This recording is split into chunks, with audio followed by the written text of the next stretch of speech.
to the Ark of the Covenant dig. We've been working in this area since 1979, and shall we say it hasn't been an easy job. In 1982 we were able to get into the chamber where we saw some of the furnishings from the first temple. Now we accomplished that by going down through this hole here that's about 40 foot deep, and then coming out of there back up into a chimney in spelunker terminology, and then squeezing on into the chamber. We broke our way in through a hole. We went 60 feet underground, we came back up. I mean, it was a real labyrinth. But once you got in this chamber, there sat a door right at the end of the chamber. And the people that brought this thing in busted a chunk of stone loose, dug out from behind it, laid it down, cut a doorway out in there, carried this stuff in. And then they covered them with animal skins, and then they covered them with wooden boards, and then stones. They packed that thing full of stones, backed out and shoved that chunk of rock back in place and filled in behind it. And today, from the outside, it just looks like a crack that an earthquake made, and there's a lot of those in that scarp. Now, if it were just simply getting into the chamber, we could do that. But once we get in there, we have to have the ability to get all of those things out of that chamber and safely to the surface. So it's not like just treasure hunting where you go in and get whatever is there and take it out. We have to consider taking care of the objects that are beyond this wall.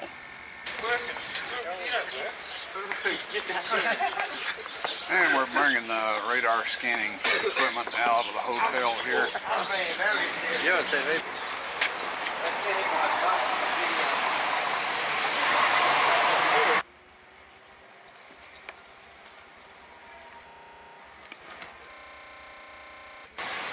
That's right, and take about a minute for the scan. All right. Tell them to start.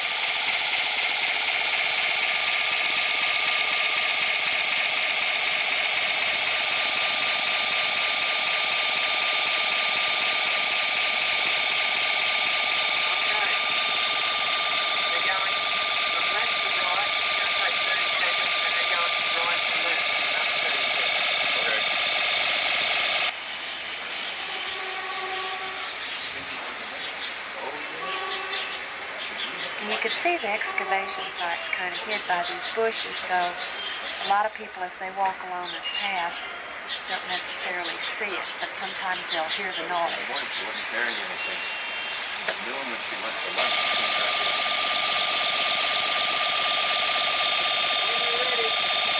Now I think these must be cracks in the rocks. These little white lines going through there must be cracks or something. From here to here, the transducer is stationary, because it's all the same all the way down.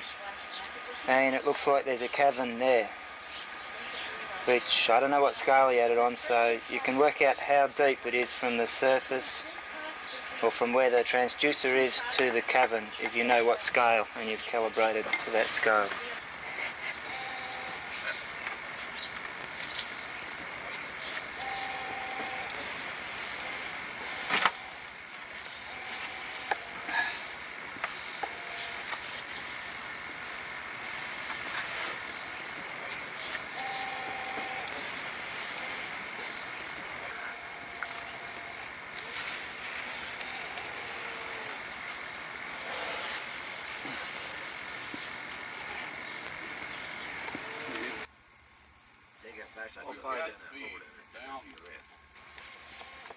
This is what, 40 feet down?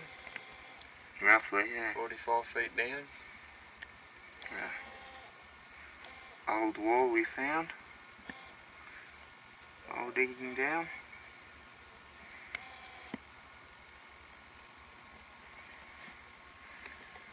And an old boiler? And an old boiler. And the hole keeps going down. About how far, Simon? That's another 10 feet down there. 10 feet down to Ron down the bottom. this fan over here. On the end of the jackhammer. There too, contemplating. Just All right, at this point, you are 45 feet under the ground. All of the debris above us is from the many different destruction levels of Jerusalem. In antiquity, when a city got destroyed, instead of coming back, moving all the debris away, and starting from bedrock, they would just level off what was left of the city and start it from that point on up. And Jerusalem has been destroyed at least 10 times throughout antiquity. And we are down at, right here is the pre-Babylonian area, or strata. Now, what I wanted to point out to you here is in front of me you see some large stones that are blocking an entrance into a chamber. Now, in order to conceal the chamber, they couldn't just block the chamber entrance itself, otherwise this would call attention to it. So they put up a veneer that went around the escarpment some distance, and this would at least confuse anybody that was looking for an entrance and perhaps make them believe that the stone veneer was there for some other reason. Now, in this particular quarry and in many others from antiquity, they would cut the stone back until they came to chambers, or where the water had eroded and dissolved the stone away. This type material was unusable for their purposes in cutting out good strong blocks of stone for building purposes. So when they cut into these chambers, they would go around and leave a thin wall between the chamber and the outside, taking all of the good stone away. So this is a situation that we're looking at here, and that we have looked at in several other areas in this particular cave complex. Now, this wall here was put up very hastily. They have had mortar back to Babylonian and pre-Babylonian times, and this wall, as you will see, instead of mortar, they used some red clay. Now, this tells us that they did all of this in quite a hurry. So given all of this information and the fact that I was in a chamber in this general location, however, it is a little confusing once you crawl around through these tunnels to try to keep oriented if you don't have a compass on you. But our radar, our subsurface interface radar scanner, shows that there is a chamber approximately 18 inches behind this wall, and one of the shots that we got from the side showed a level of contents in the chamber with lessened contents near the bottom, and in experimentation we find that this usually represents something that's standing on legs or up on some sort of a pedestal. And we're going to attempt to put a hole through there with this drill.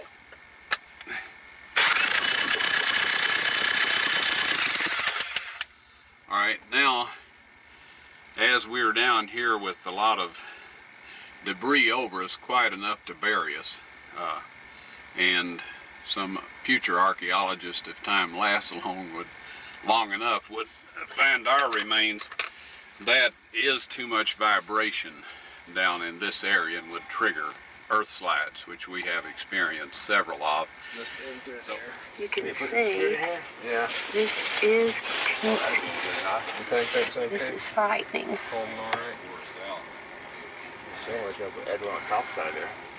That, It's like they said, the only thing really holding us. take a good look. This just caved in a little bit earlier, and that's why they had to put these boards up. Behind, I don't know if you can see, there's nothing. There's the air hose. There's Frank laying the drill down. And I am going to very carefully try to scoot down a little at a time.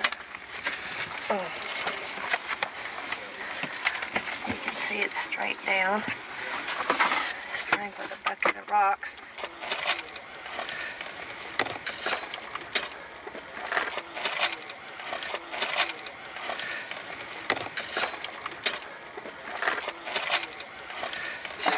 see the full depth of it over there where Bob is? Pretty far down in there. There's About another Bob. 4 feet. What is he doing down there, Frank? He's cleaning off, we hope, right to his right-hand side. The face of the cliff goes straight down, and we're hoping that that will be the chamber to the right if we can find our way into it through solid rock right there. Wow. Can't see it too well from where you're at, but it's been planed straight down.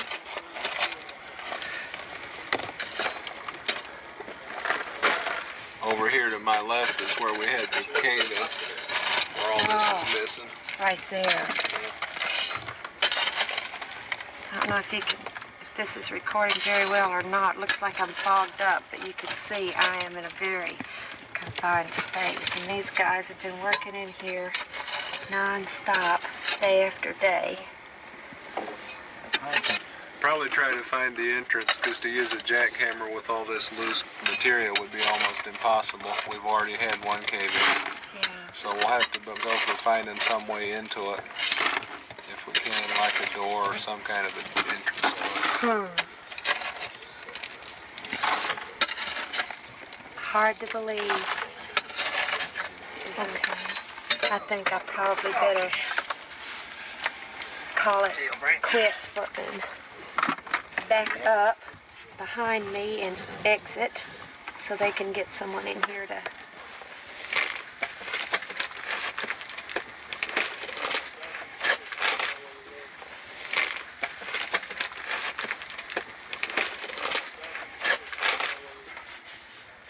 Okay.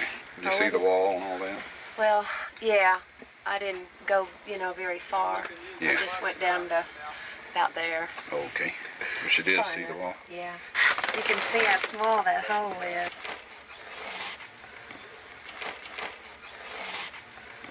I don't know how Only they got when the in roof's there. I coming could in. hardly get in there. Oh. There's the air hose, which doubles as the communications line. Show you this whole chamber. At times there would be, how many men in here, Dale, at one time? 7, 7 8? or 8.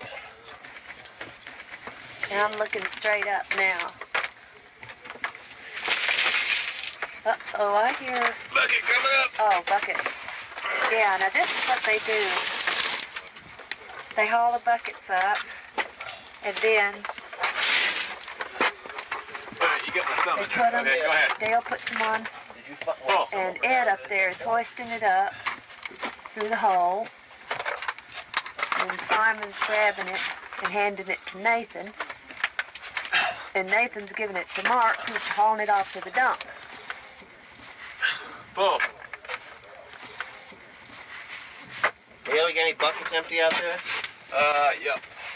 One down below? It is straight down. Ron says about 40 foot down here. See, we're just standing on, we're in a hole.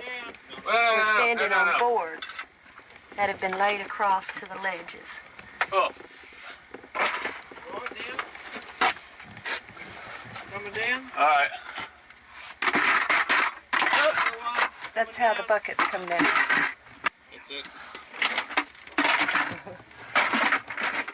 that it?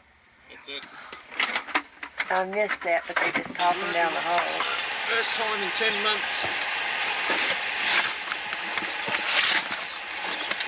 Well, that's a big one. Knock that one over. We're going to follow Mark over to the bus station. See, what they have to do is every time they get buckets of dirt or rock out of there, they have to walk along this path. Now we're heading towards the bus station, where this morning they got tear gassed twice. And Ron was over here dumping rock at the time and got it full force.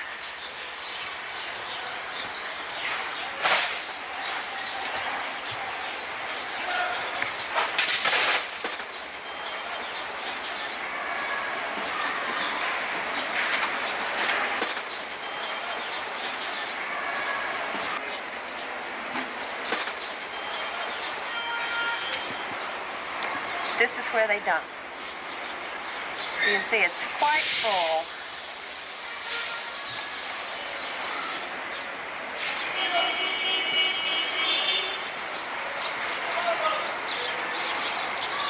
We're standing now at the edge of the garden tomb area where the bus station is, looking outwards in the direction of the excavation. Now, we're walking around. We're going to go up and look at the bus station where all the tear gas came from this morning.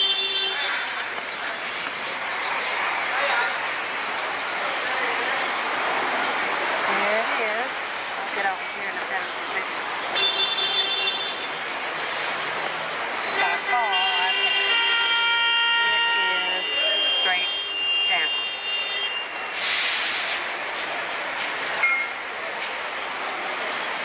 Now, right over here, you can see Golgotha, Skull Hill. There's Skull Hill, and you come along here where the wall is, down to where the excavation is, which is right there. We're looking right into the area that it is, right there. It's where Christ was actually crucified.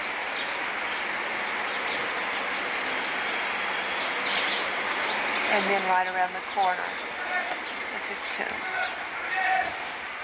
Jerusalem is situated on two mountains, Mount Zion on the west and Mount Moriah on the east.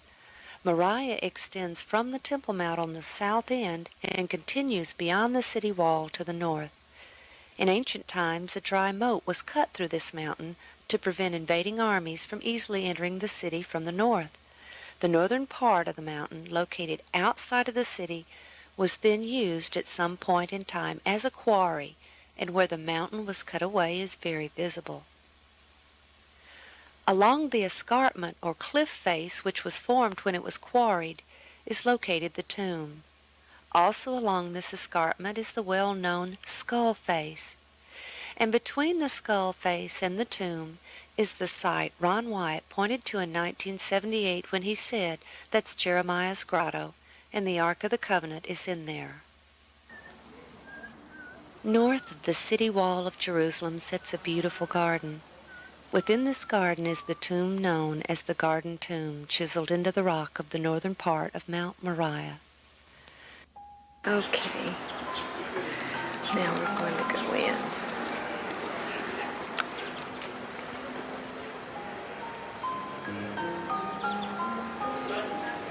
Here we can see inside of the tomb.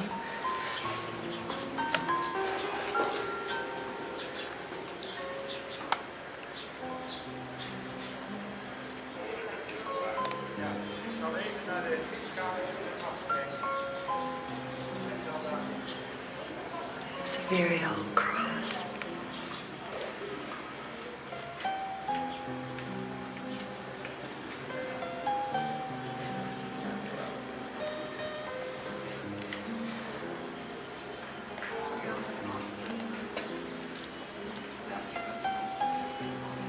This one is just as it was originally carved out. This is a very small area. I don't know if someone was to be buried there or not. But here we can see that right back here it was dug out more, presumably because Christ was taller to accommodate him.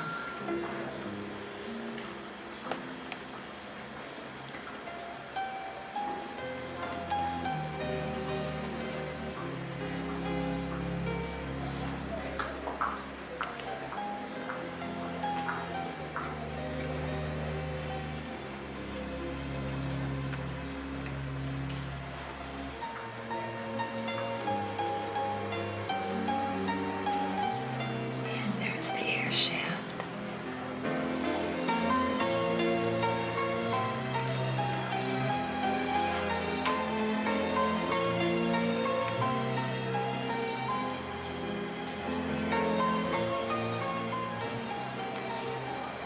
was out this door that Christ walked.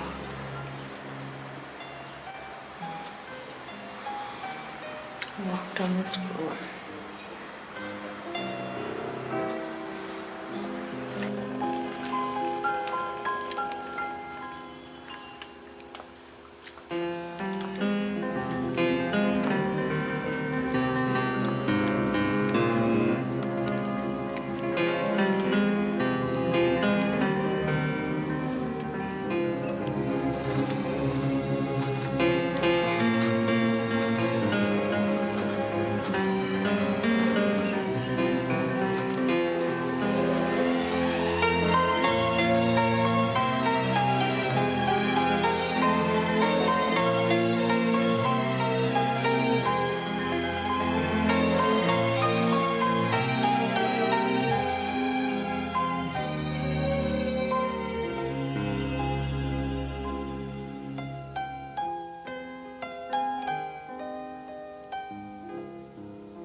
What I discovered when I started excavating down that cliff wall, first of all, I discovered the cutouts in the wall of the cliff where they had posted the signs. We painted or drew Jesus of Nazareth, King of the Jews, in the Roman and the Greek and the Hebrew languages, and we put them there, and we set this up to resemble what happened to Christ on the cross. Okay. Now the cross hole is actually right straight down below where we set this thing up. And of course this is the chamber that you've been looking around through with us as we worked. Now this whole fill here needs to be taken out.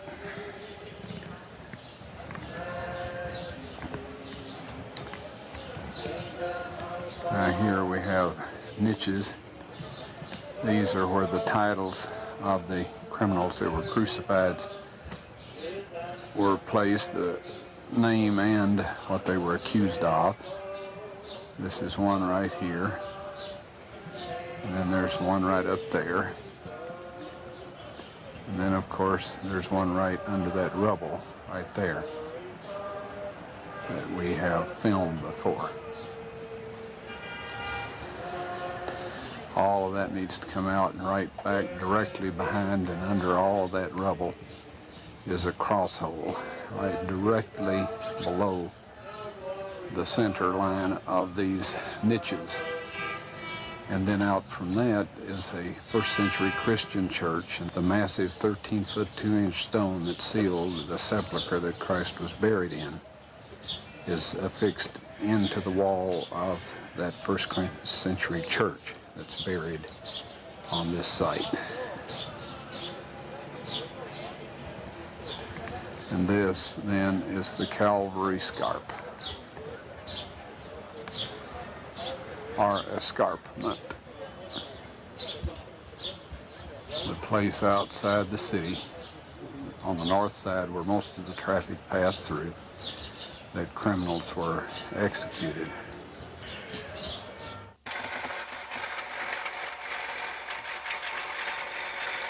What an enormous amount of work this was, and the tremendous difficulties involved.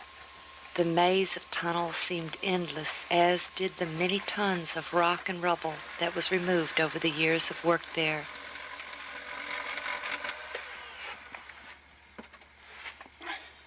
He didn't confine his search for the tunnel to the cave system.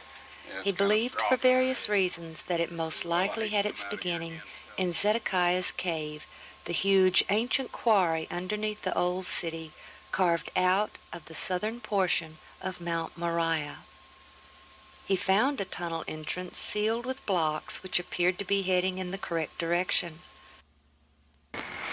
Now there's two things that are immediately apparent. One is from the color of that rock. This is the old water channel. Also that you're looking at almost a 6-foot hole there that's been plugged with those rocks. And it's aimed exactly in the direction that our excavation across the street is located in.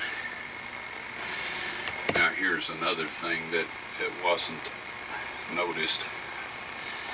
This rock right immediately to your left is part of a wall. This right here. See, that stone, that stone, that stone, another stone below it. So this was double sealed. And whoever explored the cave in recent times broke through this one, but then they did not break through that second one. And we can assume that there's maybe some more baffles or blocked areas farther back. Upon opening it, he resealed it. It was not the tunnel he was looking for. Each time Ron and his crew excavated, the entrance to the cave system had to be refilled and the area completely cleaned up before they left. This was a tremendous task, as was reopening it each time they returned. So Ron finally installed a steel door which could be easily covered and uncovered with dirt and gravel, yet it allowed easy entrance. It also allowed him the ability to enter the system alone without a crew. This same trip, he and the crew built a beautiful retaining wall around the area of ground directly below the cutouts or niches and above the cross holes. Getting a little look at our fancy stonework.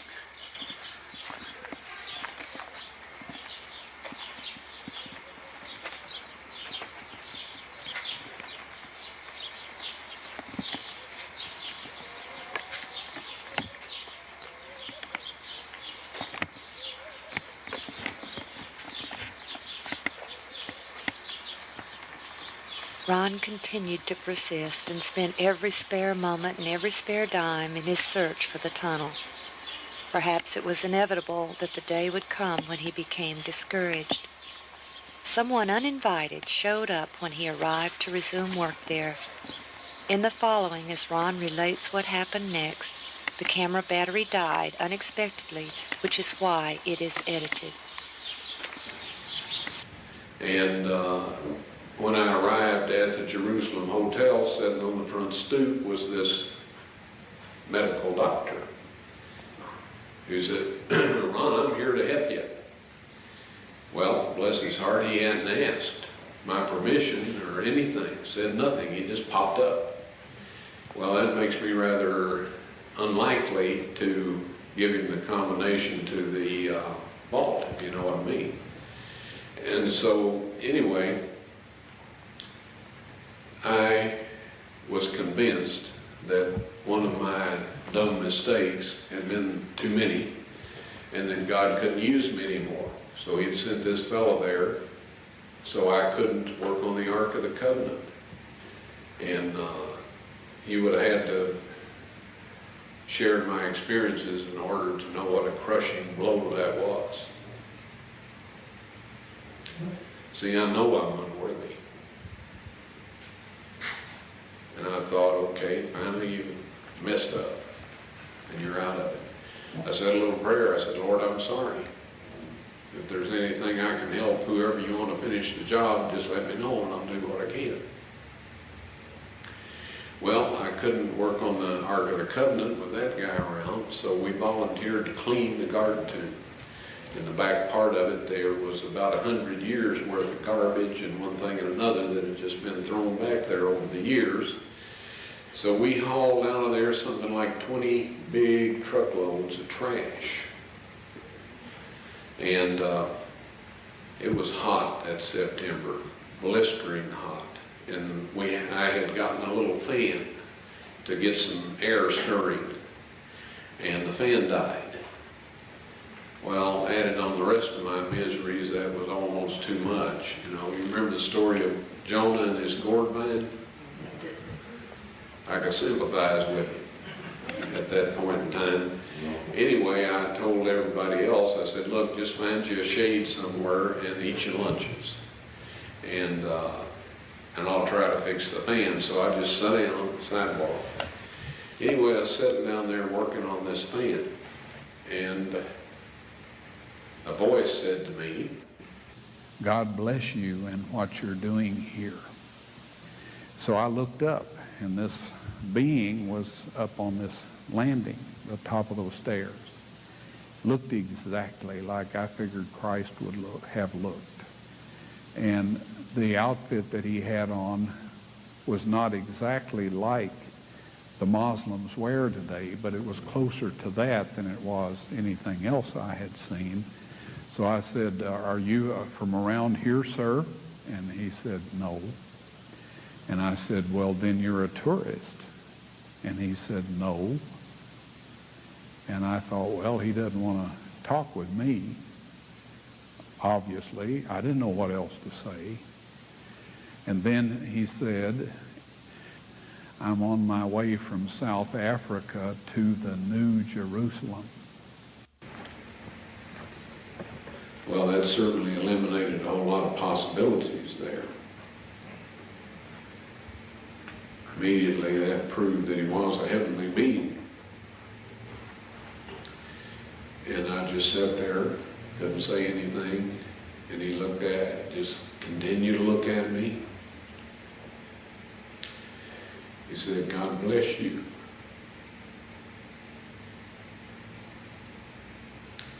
And what you're doing here. He was at the top of those stairs. And he walked right back that little short sidewalk, took a right at that big pine tree, and headed for the front gate. Well, this doctor, of all people, was the only one in earshot. And he was back under some shrubs in the shade eating his lunch, and he piped up and he says, "Ron, do you suppose we've been talking with an angel?" And I said, "At least." Well, I worked with great enthusiasm for the rest of that day. When we left the garden tomb, I asked the ladies in there, I said, "What did you think of that big, tall man dressed in ancient Jewish garb?" They looked at me kind of funny. And they said, "There's been nobody in here like that today." And then one of them said, "Well, Mr. Wyatt, there's never been anybody in here like that." So somewhere between where he turned right past that pine tree and before he got to the office, he went on to the New Jerusalem.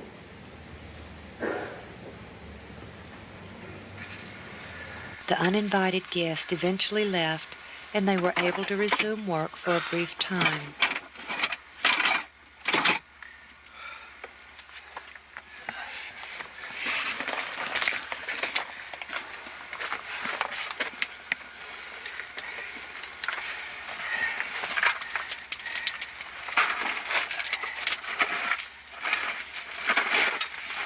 At this time, Ron made the following discovery.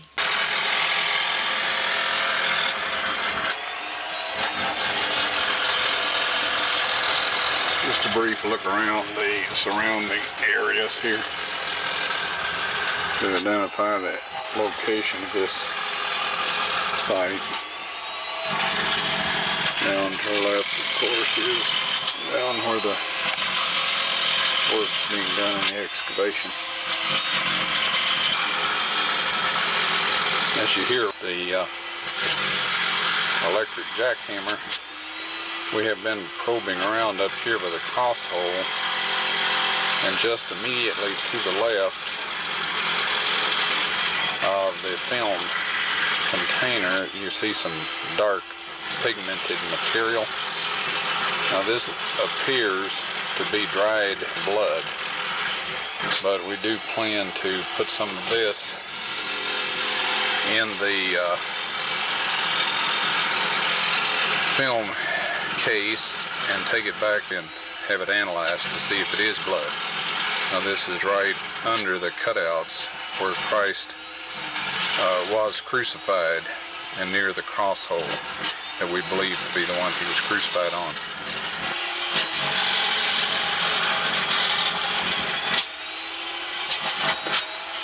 There, right at the very tip of the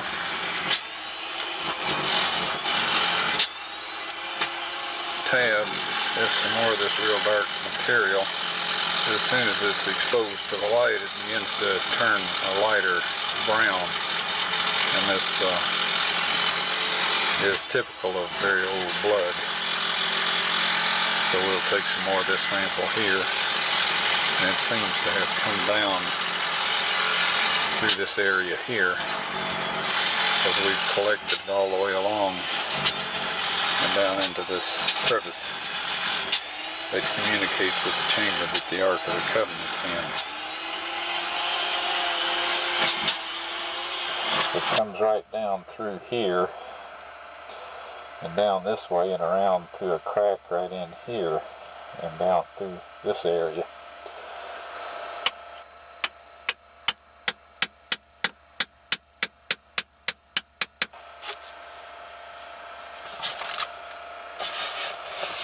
Anyway, I have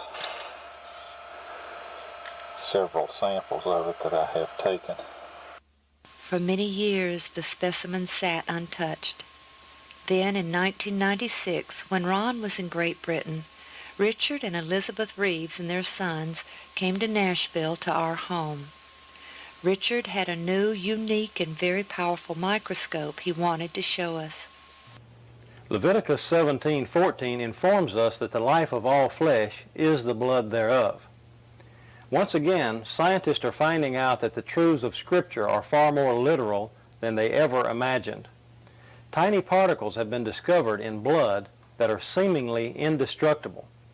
These tiny particles are less than 1/10 of a micron in size, and while they cannot be seen using standard medical microscopes, new methods of microscopy have been developed which makes it possible to see them in their living state.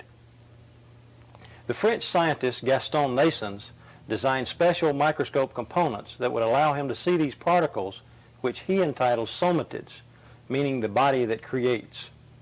Through experimentation, Professor Naessens found that these somatids contain genetic material yet to be fully understood by the scientific community. They are polymorphic in nature, growing from stage to stage, and are unaffected by high temperatures, extremely toxic chemicals, or even nuclear radiation. Professor Naessens believes these somatids to be subcellular, living, and reproducing entities, the precursor of DNA, and that they may be the building blocks of life.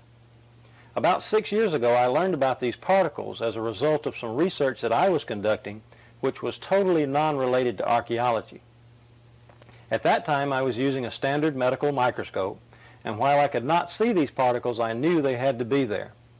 I began to develop my own microscope patterned after the design of Professor Naessens. What you see behind me is that microscope in its latest stage of development. The microscope employs an extremely bright xenon or mercury light source, which can be combined with tungsten light. The light is directed across the microscopic specimen rather than on or through it in what is known as a dark field configuration. The light reflecting off the object is transmitted through the microscope and is magnified over 1,000 times. The image is then captured by a sensitive CCD camera and transmitted to a monitor for viewing at screen magnifications of up to 30,000x. Under these conditions, the tiny living particles can plainly be seen against a dark background. In 1996, my family and I made a trip to Nashville to visit the Wyatts. I brought along the microscope, which at that time was somewhat portable in its early stage of development, and set it up in the basement of the Wyatt's house. One evening, Mary Nell Wyatt asked me to take a look at some material from a burial cave to see if these tiny particles were present. Without my knowledge, one of the samples was actually the blood sample that Ron had taken from the Ark of the Covenant dig. The sample was placed under the microscope, and as the specimen began to come into focus, thousands of tiny particles, somatids if you will, became plainly visible. At that time, Mary Nell, who was standing behind me, began to weep.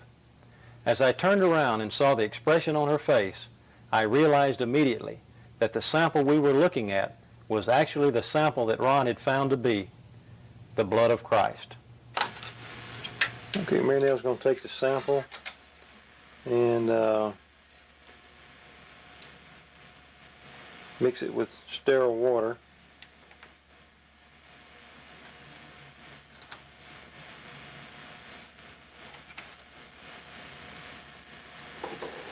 kind of test tube there that we...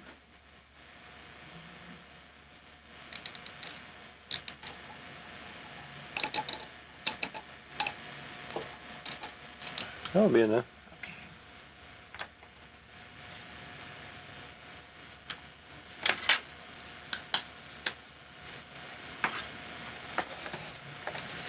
And she's going to take some sterile water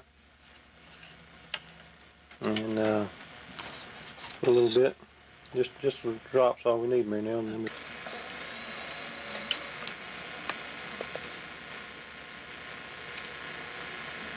Okay, so now that we've got the sample on the slide, we'll go ahead and focus into the sample and see what comes up on the screen here.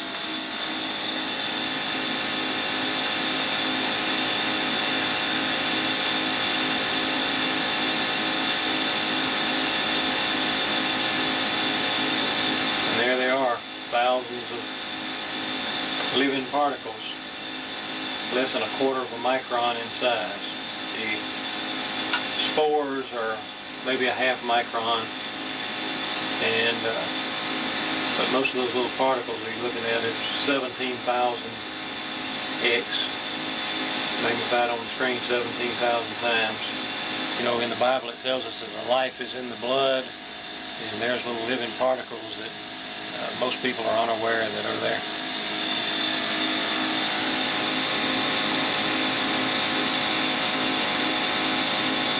And this is the same thing we see in living blood. The scientist in Canada says that these things never die. The blood may dry up, but these things, he says, they're indestructible, and he says they are the basis of life.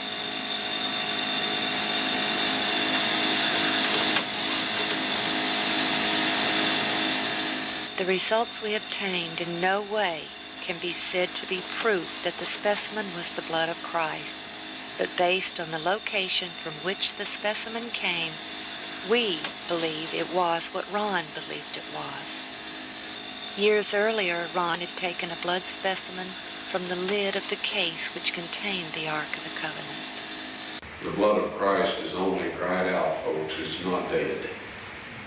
When we rehydrated it with normal saline, 72 hours at body temperature with slight, very gentle swirling, and put the white blood cells in a growth medium, 48 hours later, we did a chromosome count. I didn't. This was in Israel. It has 24 chromosomes only. All of us here have 46. Unless, there's a couple of genetic anomalies that make that different. But Christ received 23 from his mother and 1 Y, sex determining factor, from his father, who was not a human father. Because had he received that from a human father, it would have been accompanied by 22 autosomes.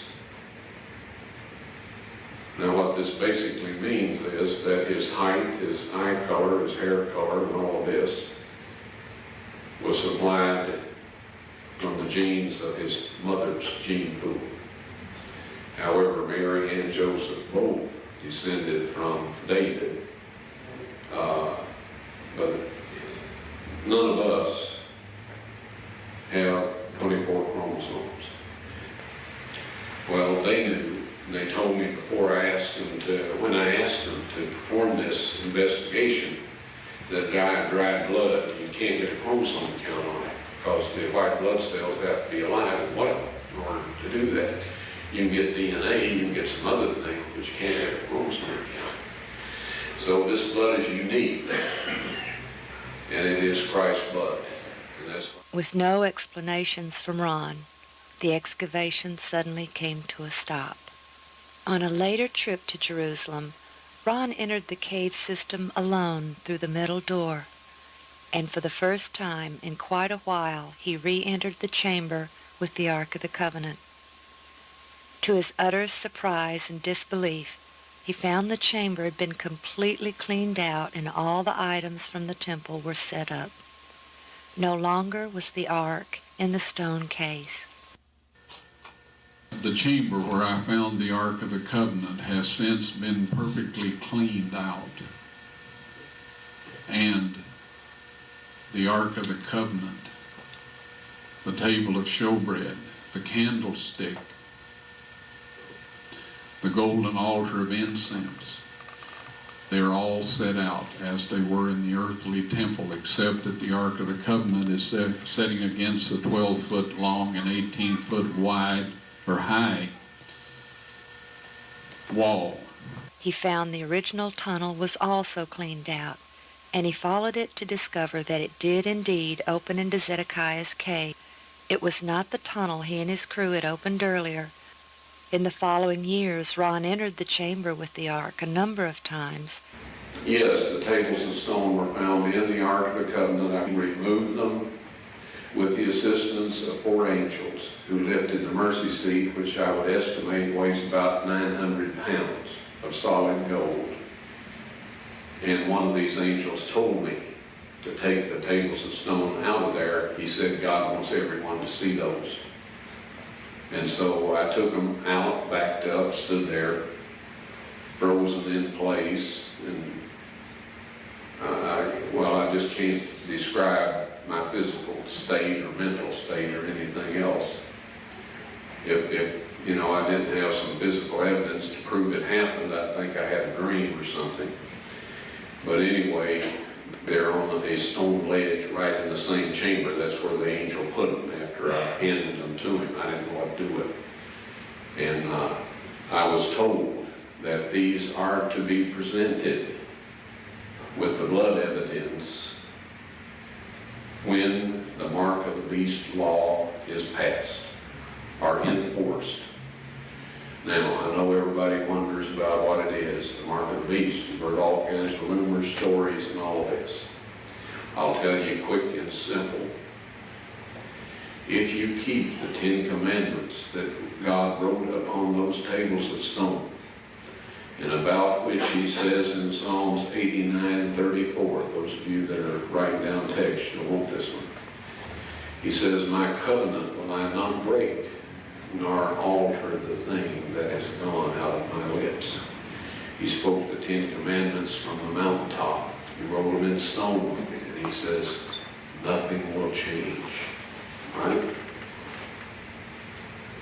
If you keep that law, you will receive the seal of God. Soon there will be a set of man-made laws. These man-made laws will require that you break God's 10 Commandments. Christ said of the Pharisees, for it is in vain that they do worship me, teaching for doctrines the commandments of men.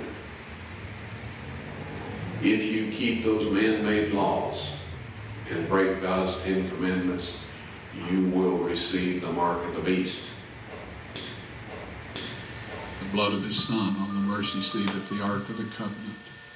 Now the mechanics of that, how it happened, is in Matthew chapter 27, verses 50 through 53. It says, when he had cried again, he died. The veil of the temple was rent in twain from top to bottom. Then the earth shook and the rocks were rent and the graves were opened.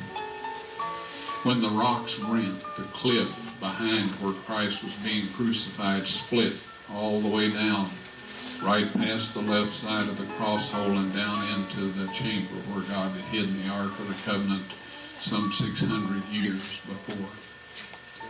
And when the centurions pierced Christ's spleen and probably the left ventricle of the heart, depending on how deep the thrust went, the blood and the platelets and serum gushed out and went down through that crack onto the Ark of the Covenant 20 feet below and fulfilled, ratified, if you please, the old and the new covenant. And at that moment, you and I were bought with a price, as was everyone else on this planet, if they will only take advantage of what was done for them. What Christ did was enough to redeem every man, woman, and child that has ever been born on planet Earth. The tragedy is that so few avail themselves of that wonderful gift. Now, the next morning, and this is in Matthew chapter 28, it says, the angel descended to roll back the stone, and there was a great earthquake. I believe that God closed the crack at that point in time because there's no evidence of any surface water, rain, or dirt, dust, anything else having fallen through that crack other than just the blood of Jesus. And there it remained for almost 2,000 years. But the ark was sitting there 600 years before the blood actually went on it. Appreciate the time you all have shared with me here.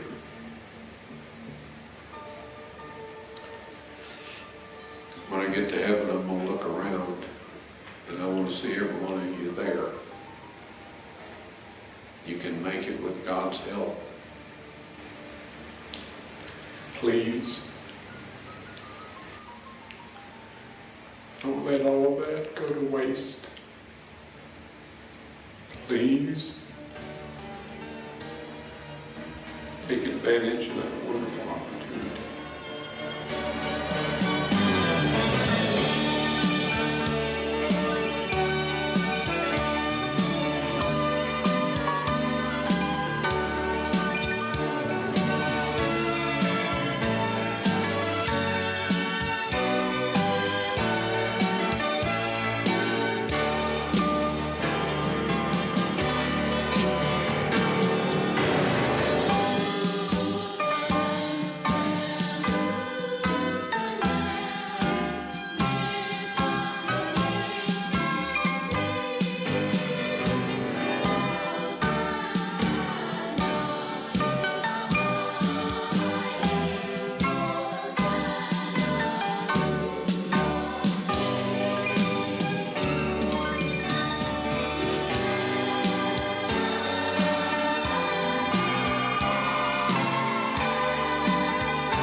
The braces are being set now?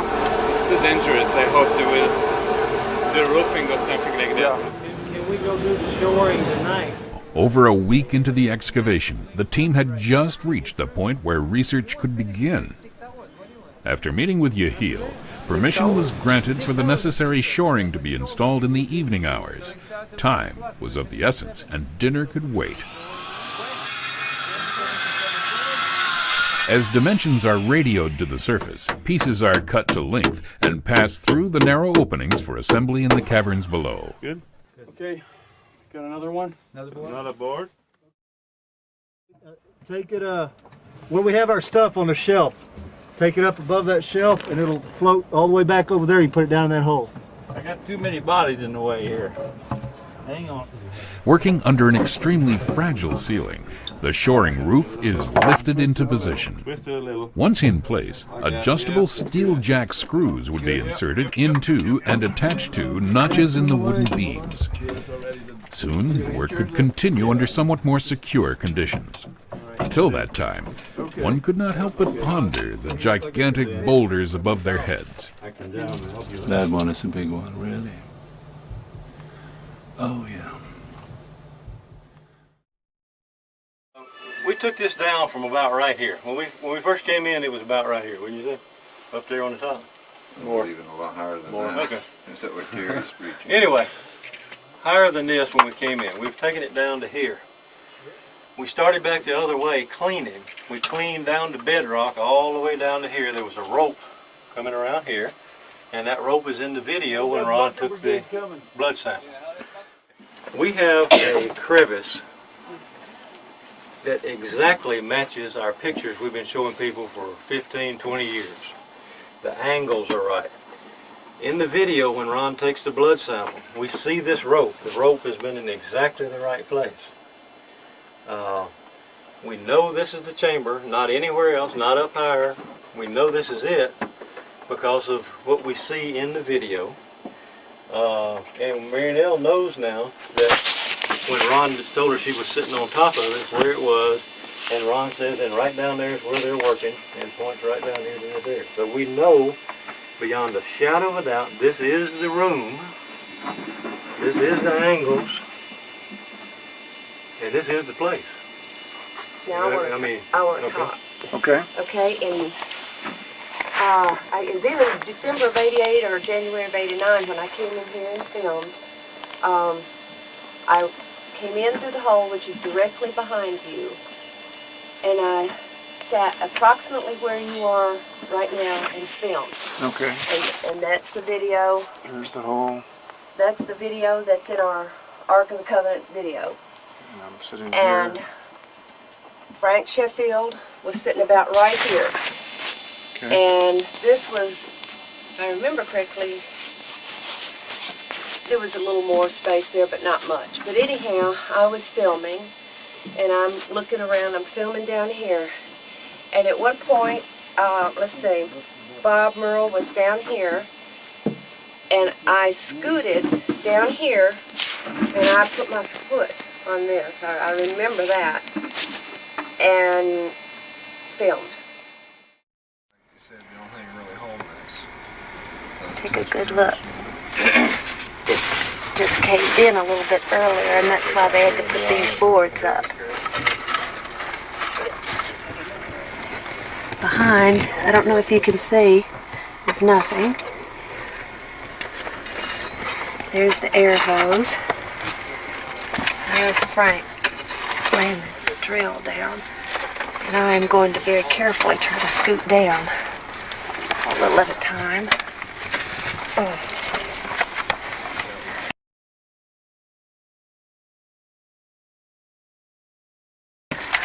You can see it's straight down. There's Frank with a bucket of rocks.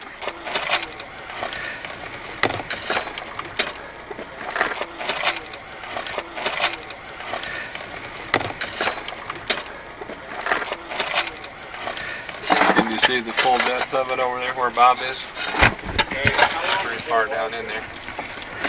There's About Bob. another 4 feet.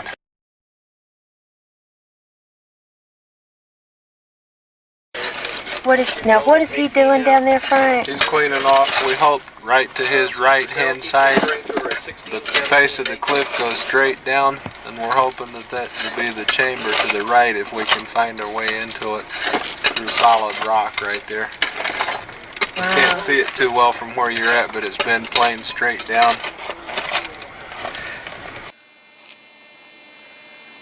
I'm as sure as I can be that this is it. It's like Richard said. I see this edge here. We've got some other pictures that if we could, one especially that's on my computer, if we could just get a power source. Here we see a photograph of the crevice adjoining the area Ron described as a crosshole. This picture was taken during our recent excavations. In this view, we have overlaid a scale in inches based on the measurements that I took off the crevice. In this view, we see the original photograph of the crosshole and crevice taken by Ron Wyatt. Based on the dimensions of the crosshole plug, which we have overlain the same scale and have sized the photograph in accordance with that scale. The proportions were not changed. Only the size was changed to adjust for the difference in the distance from the camera to the object from one picture to another.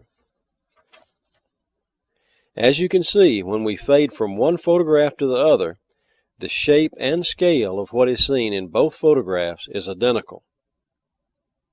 Notice a prominent feature of the crevice. As we fade in and out, once again, the details are identical.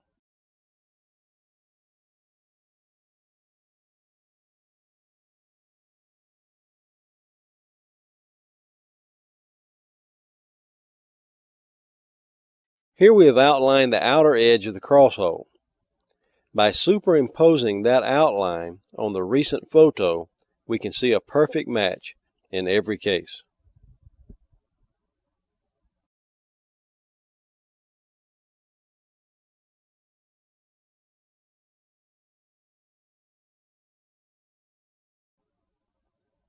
Ron's chisel marks are another consideration. Here they're seen in the recent photo. Basically, all this time we've been looking at a flat picture made with a Polaroid camera when all of this debris was even ground level. And that's what Ron, when he first came in here. And now that it's been excavated away and he's worked in here for, many years after that, we all had a different concept. I know some people really had a different concept. But I'm as sure as I mean, every little notch in here. I've been looking at those pictures for a long time, and the notches in here, and this wall here, the angle, it's exactly what we've been looking at. It's exactly what Ron told us it was. You can see the rope coming down, this very same rope. We've followed it all the way down here, and you can plainly see these marks going across it right there. You can, everything is in detail. This indentation, the angles on the stones. I guess somebody could say, well, there could be two just alike, but that'd be like having two people with the same fingerprints. Very good. So it's agreed with the people in this room that this is the spot? That's agreed with me. Okay, Mary Nell agrees, I agree, and Richard agrees. I agree. Okay. Absolutely. 00 before the country code when placing satellite calls.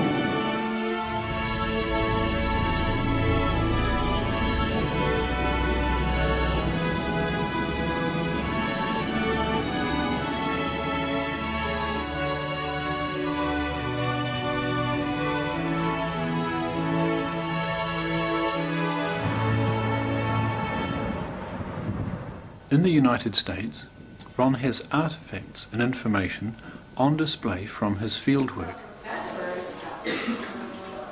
For example, from Sodom and Gomorrah is this burnt spearhead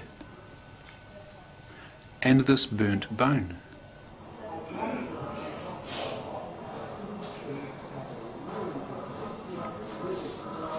From the Red Sea crossing site is a horse's hoof, and from Jerusalem are items found at the crucifixion site. We also met up with some of Ron's close associates. Oh no. Hey! Maybe wait in the car. That's what I thought. You wanted to honest and over something from a few days ago. Are you videotaping this? I am now. Okay, good.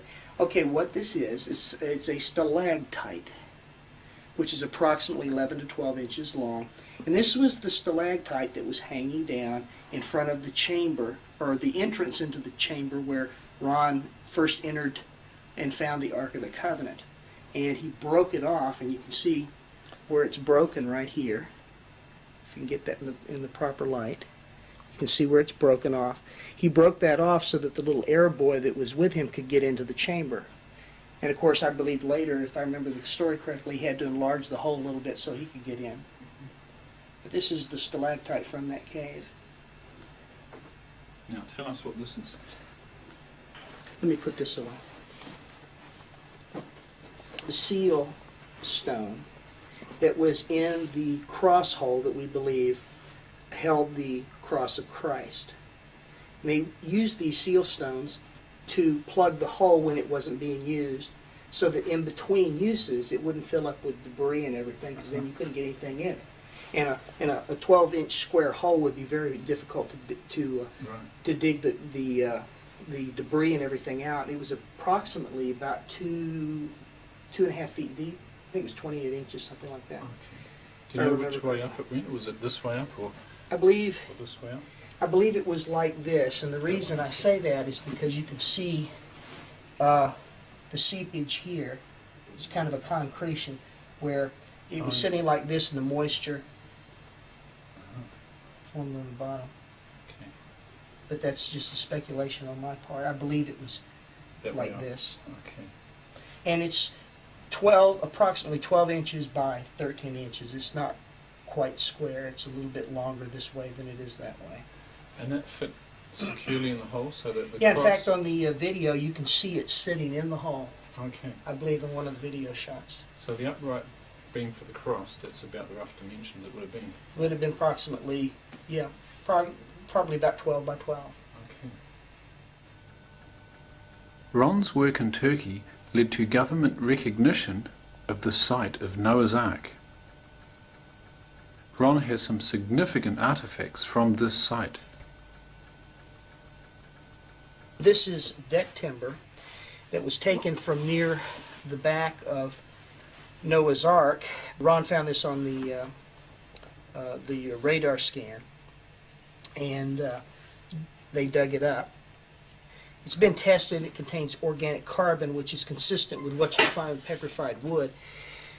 Now, one of the unique things about this, if we can get it in the light just right, this is actually a piece of deck board that's been laminated. There are 3 separate layers. You can see one right here. It's a larger center section, and it's a little darker in color, and then a bottom section here. 3 different layers. This area right here appears to be a silica replacement of the glue that was used to glue these boards or laminate these boards together, and some of it has seeped out the side. Now, another interesting feature of this deck board is nails. Oh, okay. Nail heads. There's one right here. Let me get it into the light and see it a little bit better. And you can experiment with your camera angle. There's one here, and there's 1, 2, 3 in a row right here. Marty Plott also has a section of fossilized wood from Noah's Ark. So Ron gave you this? Yeah. And this is from Noah's Ark? It is from Noah's Ark. My shoes in the car. It's part of an old boat, probably the oldest on the planet. Ron also has some ancient human bones of gigantic proportions. This first one is a human thumb bone, and it's been identified by radiologists as the second bone of the thumb, this bone right here. The Bible records that giants existed in ancient times. As you can see, it's approximately 2.5 times the size of mine, which, if you can extrapolate from that, this person was probably somewhere between 11 to 12 feet tall that this bone belonged to. Now, the bone of a child, what is it? Epiphysis. The epiphysis is still visible here. That's what you find on a bone that is not completely grown, and you find this in children. And as you can see, as I hold it up here, it's just a little bit larger than mine, but mine is full grown. So this was a rather large child. Now, this third specimen, unlike the other 2, is petrified. And this was found near the Tower of Babel, and it has been identified as a human toe bone, probably from the big toe. And as you can see, it's quite large. It's bigger than any toe. This would just be one of 2 bones in the toe, so you're talking about a toe that's probably 6 to 7 inches long. That was a big toe. That was somebody with a very big foot. From Noah's Ark, Ron retrieved a metal alloy rivet. What this is a rivet that was found in association with Noah's Ark. What's 2 remarkable things is you can see the edge of the plate right here, where it ends. And you can also see part of the the head of the rivet, and where, as Ron says, it was struck while it was hot, and the hot metal flared out and made it larger than the hole so it wouldn't slide back through plate. When I was over there in June of '97, Andrew Jones and I found and photographed actually a whole plate with 2 rivets in it that had rust stains all around them. You know, we have that on both photograph and video. And these things are real, and they look very, very similar to this. This is a very distinct separation here. In fact, I imagine you would still see it if you chip some of this matrix material off. But you see it's broken. And here's some broken pieces of it right here, see? But we won't attempt to remove those because they look so very fragile, so please don't. We were with him when he found it, Josh, you know. Oh, that's right, you were on that trip, weren't you? I had that on video at the spot. Ron had survived imprisonment and even a kidnapping at gunpoint during his explorations, but poor health finally caught up with him. Ron had planned to dive with us at the Red Sea and regretted having to cancel his trip. You know, I was sorry that I couldn't go diving with you guys because, you know, but I couldn't, and I've learned to quit apologizing for things that are out of my control, because there's obviously some reason for it. Ron had been battling with cancer for some time. Sadly, in the early hours of the 4th of August, 1999, Ron passed away and is now resting in the Lord.